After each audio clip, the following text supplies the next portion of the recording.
अस्य श्रीविष्णुहृदय स्तोत्रस्य संकर्षण ऋषिः अनुष्टुप् दृष्टुप् च यधा योगं छन्दः श्रीमहाविष्णुपरमात्मा देवता भगवत्प्रीत्यर्थे जपे विनियोगः संकर्षण ममाग्रतः सदा विष्णुः पृष्ठतश्चापि केशवः गोविन्दो दक्षिणे पार्श्वे वामे च मधुसूदनः उपरिष्ठात् तु वैकुण्ठो वराह पृथिवीतले अवान्तरदिशो यास्तु तासु सर्वासु माधवः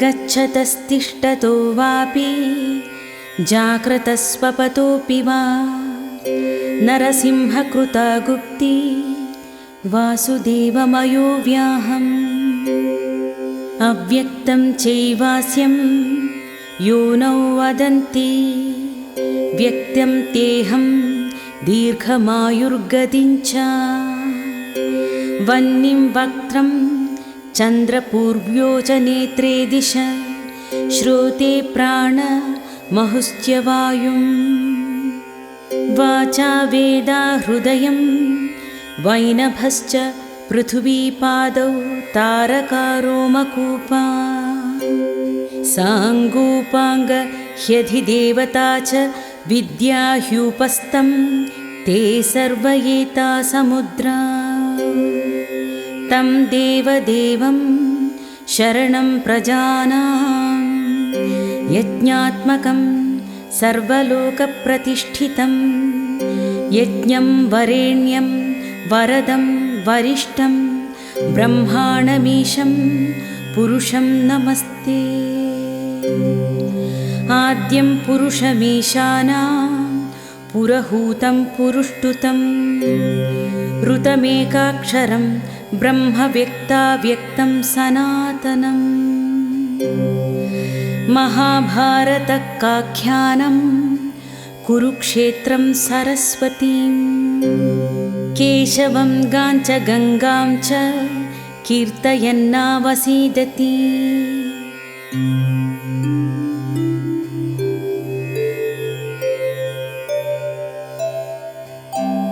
ॐ भूः पुरुषाय पुरुषरूपाय वासुदेवाय नमो नमः ॐ भुवं पुरुषाय पुरुषरूपाय वासुदेवाय नमो नमः ॐ सुवः पुरुषाय पुरुषरूपाय वासुदेवाय नमो नमः ॐ भुवः सुवः पुरुषाय पुरुषरूपाय वासुदेवाय नमो नमः ॐ प्रद्युम्नाय पुरुषाय वासुदेवाय नमो नमः ॐ अनिरुद्धाय पुरुषाय वासुदेवाय नमो नमः ॐ भवोद्भवाय पुरुषाय वासुदेवाय नमो नमः ॐ केशवाय पुरुषाय वासुदेवाय नमो नमः ॐ नारायणाय पुरुषाय वासुदेवाय नमो नमः ॐ माधवाय पुरुषाय वासुदेवाय नमो नमः। ॐ गोविन्दाय पुरुषाय वासुदेवाय नमो नमः। ॐ विष्णवे पुरुषाय वासुदेवाय नमो नमः। ॐ मधुसूदनाय पुरुषाय वासुदेवाय नमो नमः। ॐ त्रिविक्रमाय पुरुषाय वासुदेवाय नमो नमः। ॐ वामनाय पुरुषाय वासुदेवाय नमो नमः। ॐ वामनाय पुरुषाय वासुदेवाय नमो नमः। ॐ श्रीधराय पुरुषाय वासुदेवाय नमो नमः। ॐ ऋषिकेशाय पुरुषाय वासुदेवाय नमो नमः।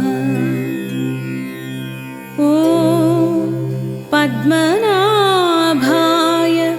पुरुषाय वासुदेवाय नमो नमः।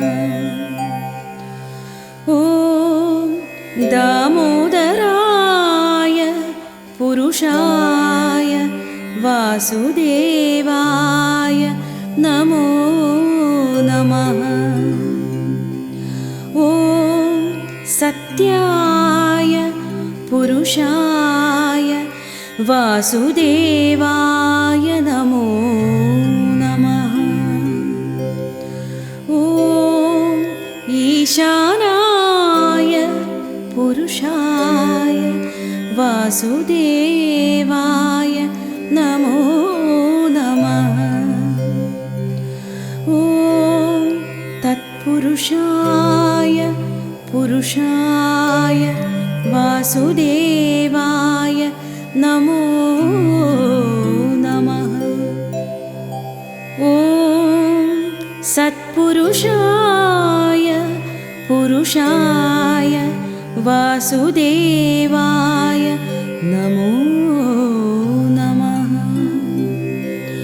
ॐ प्रणवेन्द्र विष्णुशत सहस्रनेत्र पुरुषाय वासुदेवाय नमो नमः।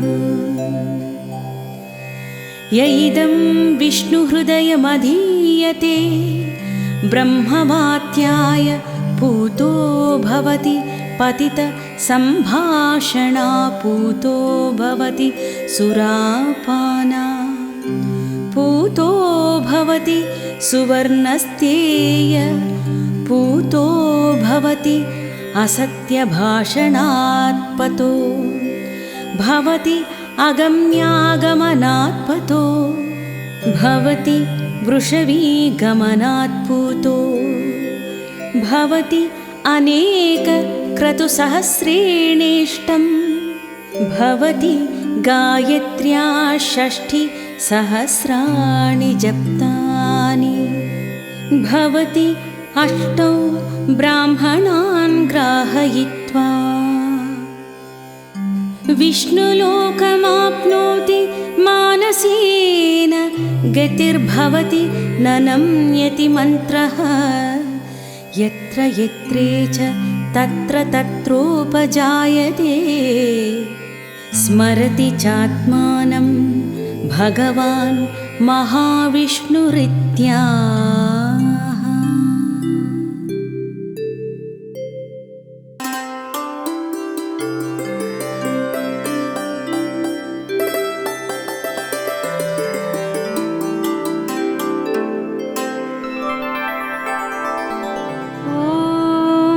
वासुदेवं ऋषिकेशं वामनं जलशायिनं जनार्दनं हरिं कृष्णं श्रीवत्सं गरुडध्वजं वराहं पुण्डरीकाक्षं नृसिंहं नरकान्तकम् अव्यक्तं शाश्वतं विष्णुम् अनन्तमजमव्ययम्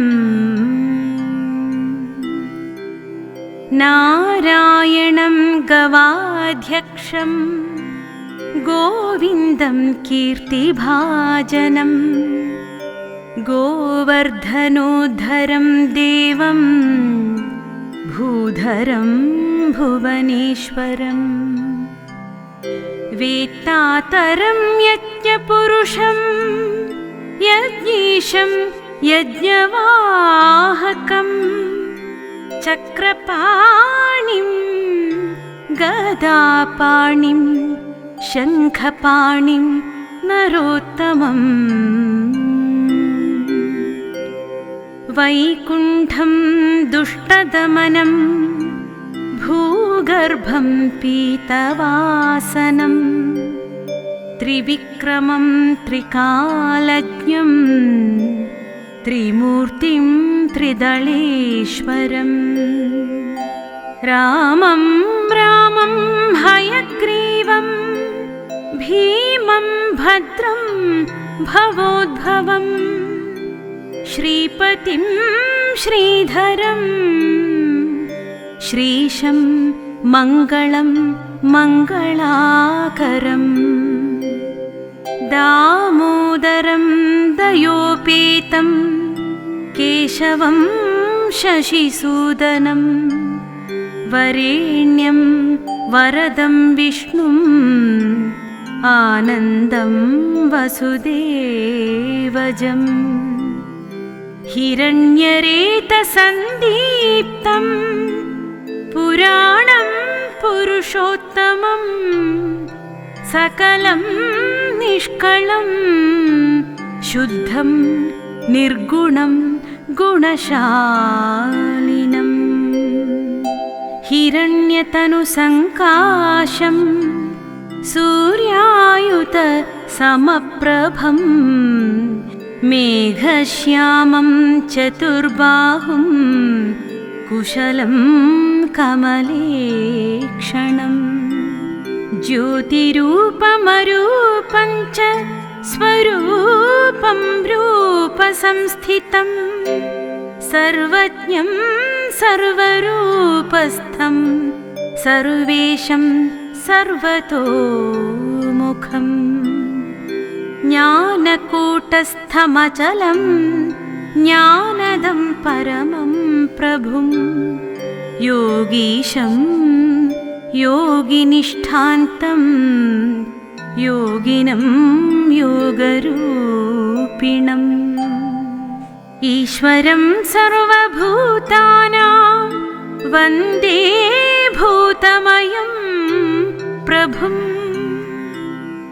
इति नामशतं दिव्यं यः पठेन्हृदयादपि व्यासेन कथितं पूर्वं सर्वपापप्रणाशनम् इति श्री विष्णुशतनामस्तोत्रं सम्पूर्णम्।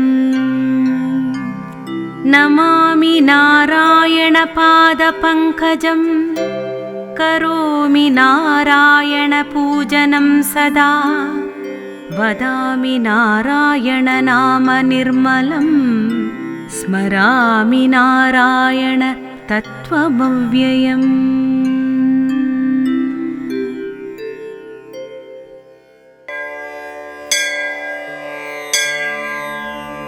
वात्सल्यादभयप्रदान समयादात्तार्तिनिर्वापण दौदार्याधगशोषणादगणितश्रेयः पदप्रापणात् सेव्य श्रीपतिरेक एव जगतामेते भवन् साक्षिणः प्रह्लादश्च विभीषणश्च करिराट् पाञ्चाल्यहल्या ध्रुवः प्रह्लादास्ति यदीश्वरो वद हरिः सर्वत्र मे दर्शय स्तम्भे चैवमिति रुवन्तमसुरं तत्राविरासीद्धरिः वक्षस्तस्य विदारयन्निजनकैर्वात्सल्यमापादय आर्तत्राणपरायणस्य भगवान् नारायणो मे गतिः श्रीरामोऽत्र विभीषणो यमनघो रक्षो भयादागतः सुग्रीवानय पालयैन मधुना पौलश्च मेवागतम् इत्युक्ता भयमस्य सर्वविदितं यो राघवो दत्तवान् आर्तत्राणपरायणः स भगवान् नारायणो मे गतिः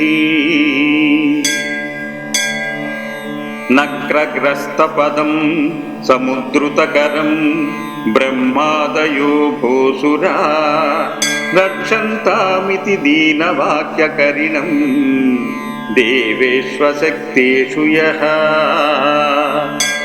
मा भैषीरिति तस्य नक्रहनने चक्रायुधः श्रीधरो आर्तत्राणपरायणस्य भगवान् नारायणो मे गतिः ह्यार्तत्राणपरायणः स भगवान् नारायणो मे गतिः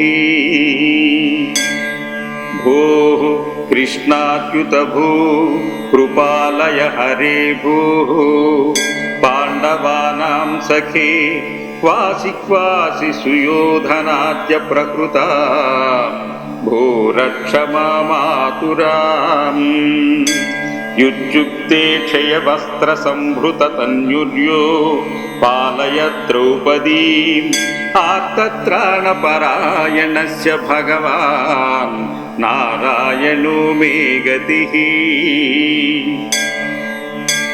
यत्पादजनकोधन् त्रिजगतां पापौघविध्वंसनं यत्पादाब्जनकोधकं त्रिजगतां पापौघविध्वंसनं यन्नामामृतपूरकं च पिबतां संसारसन्तारकम् पाषाणोऽपि यदङ्घ्रिपद्मरजसा चापान्मुनेर्मोचितो आर्तत्राणपरायणः स भगवान् नारायणो मे गतिः आर्तत्राणपरायणः स भगवान् नारायणो मे गतिः पित्रा भ्रातरमत्तमानसगतं ह्यौत्तानपादिध्रुवो पित्रा भ्रातरमात्तमासनगतं ह्यौत्तानपादिध्रुवो दृष्ट्वा तस्य ममारुरुक्षरधिकं मात्रावमानं गतः यं गत्वा शरणं यदापतपसा हेमाद्रिसिंहासनं ह्यार्तत्राणपरायणस्य भगवान् नारायणो मे गतिः आर्ता विषण्डा शिथिलाश्च भीता घोरेषु च व्याधिषु वर्तमानाः संकीर्त्य नारायणशब्दमात्रं विमुक्तदुःखाः सुखिनो भवन्ति। इति श्रीकुरेशस्वामिकृत श्रीनारायणाष्टकं सम्पूर्णम्।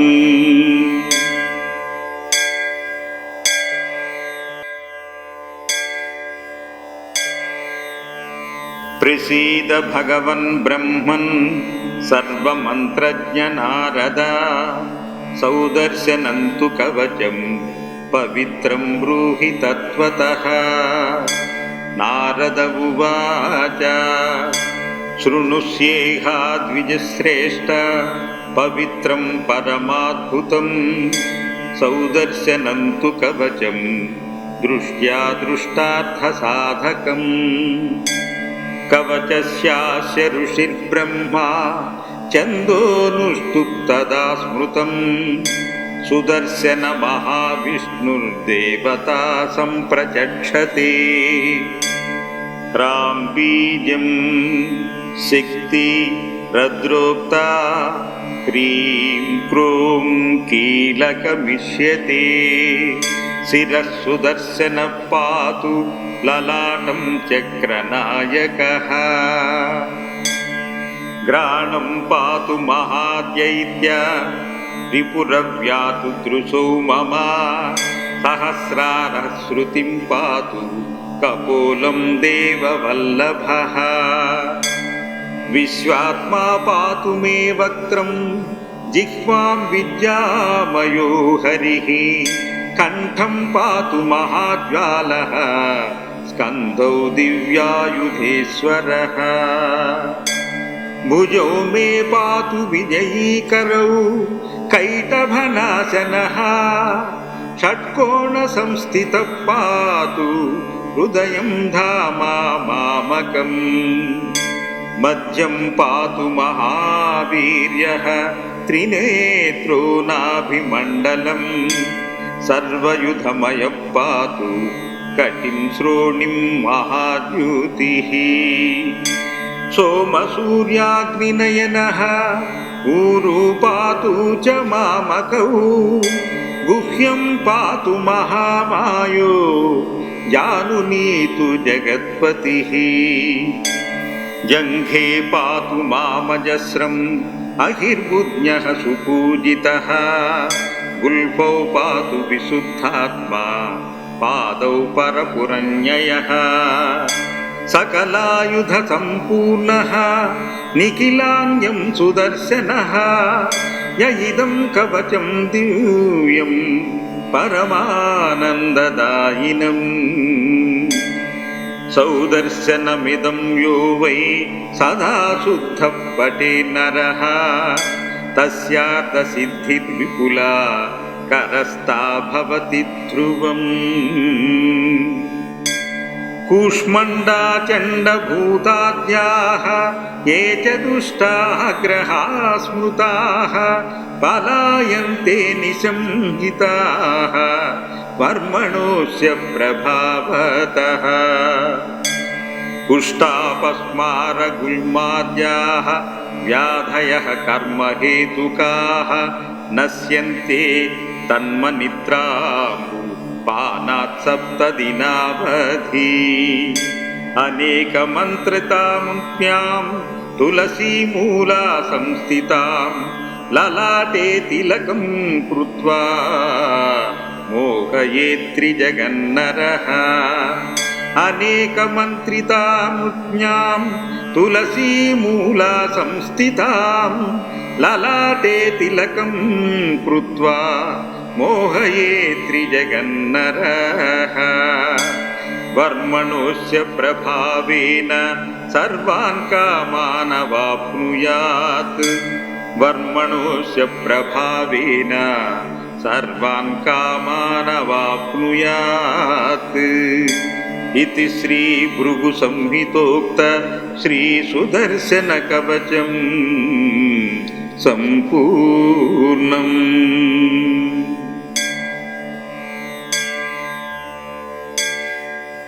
श्रीनाथ नाथ जगन्नाथ नम्रैक रक्ष विपक्ष क्षमावृत्तहस्ताक्ष नीरेजपत्रेक्षण देवदेवा भवद्दासवर्गानुतापम्बुलन् पापगानोपु दिव्यातपत्रम्बुगागुल्तु युष्मत्पदाम्भोजमूलम्बु पुण्यालवालम्बुगा बुन्दी యోగీంద్రులుద్దామ సంసార తాపంబులున్ బాయగా మీటి వర్తింతురో తండ్రి.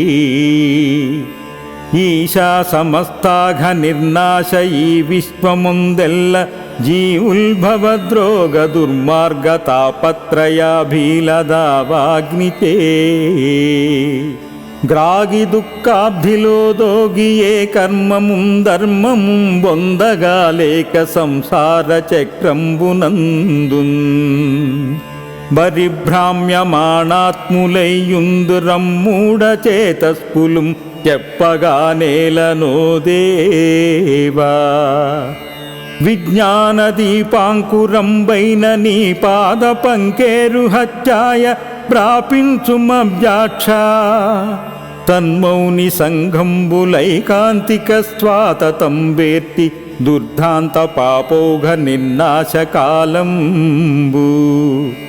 ప్రవాహాభ్రగంగా నివాసంబునానొప్పు నీ పాదయుగ్మంబు యుష్మన్ముఖాంబోజనీడద్గతంబైన వేదాండాజ శ్రేణి చేతం గవేషించి సంప్రాప్తులైయుందురో నాథ వైరాగ్య శక్తి స్ఫుట జ్ఞాన బోధాత్ములైనట్టి ధీరోత్తముల్ నైర్మల్య భావ్యాంతరంగంబులందే పరంజ్యోతి పాదాభ్యపీఠంబు గీలించి కైవల్య సంప్రాప్తులైరట్టి నిర్వాణమూర్తిం ప్రశంసింతుమింద్రాదివంద్యా ముకుందా తమస్తంబు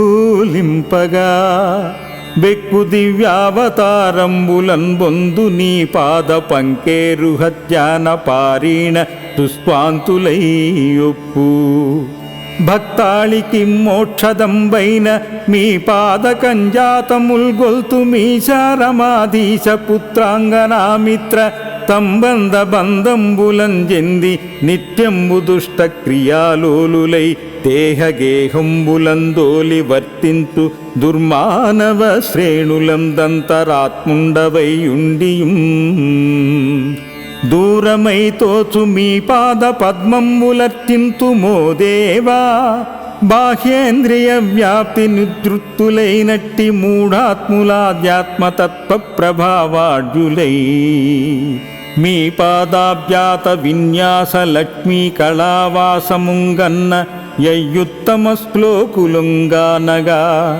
జాలర పుణ్యలా దుష్టులుం చూడగా నొల్లరంబోదిరట్కన్యకాకాంత వేదాంత శుద్ధాంత సిద్ధాంతమయ్యొప్పు మీ సత్కథాపార చంచత్సుధాసార పూరంబులుంగ్రోలి తౌక్యోన్నతిన్ సోలి ధీయుక్తులై వ్రాలి తాపంబులందోలి మోదంబులందేలి సంపన్నులై మన్న నిత్య ప్రసన్నుల్ మహోత్కంఠ తంబేర్తి వైకుంఠధామంబనల్ప క్రియాలోలులై కాంతురద్దివ్యవాసైక సంప్రాప్తికిన్ గోరుచున్నారయో దేవ వైరాగ్య విజ్ఞాన బోధాత్మయోగ క్రియారూఢి నంతర్బహిర్వ్యాప్తి జాలించి శుద్ధాంతరంగంబుగావించి హృత్పద్మ సన్మూర్తి చిత్తంబులుంజేర్చి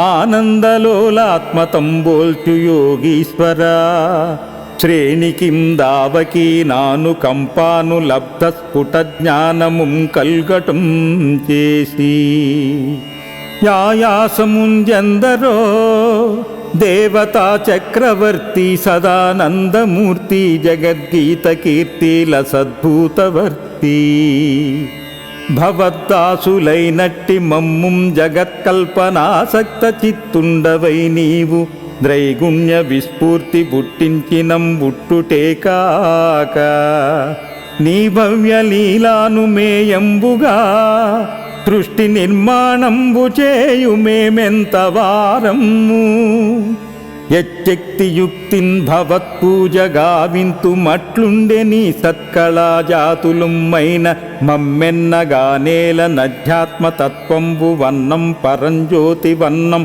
ప్రపంచం భవన్నదిష్టాత వన్నన్ తదా సాక్షివన్న గుణాతీత నీవే కదా పద్మపత్రాక్ష సత్వాది త్రైగుణ్యమూలంబునానొప్పు మాయీ గుణం బందు మజ్జన్మహాతత్వమైనట్టి నీ వీర్యముంబెట్టుటం చేసి నీవింత కుంగారణం బౌదు నాయాయి కాలంబునన్ నీకు సౌఖ్యంబులే మెట్లుగా వింతు మేరీతి నన్నంబు భట్టింతు మెప్పంగి వర్తింతు మే నిల్కడన్నుందు మీ జీవలోకంబే ఆధారమయ్యుండి భోగంబులం పొందుతున్నన్న ఇక్కార్య సంధానులమ్మైన మాకుం జగత్కల్పనా శక్తికిం దేవ మీ శక్తి దోడ్పాటు గావించి విజ్ఞానముంజూపి కారుణ్య సంధాయివై మమ్ము రక్షింపు లక్ష్మి మన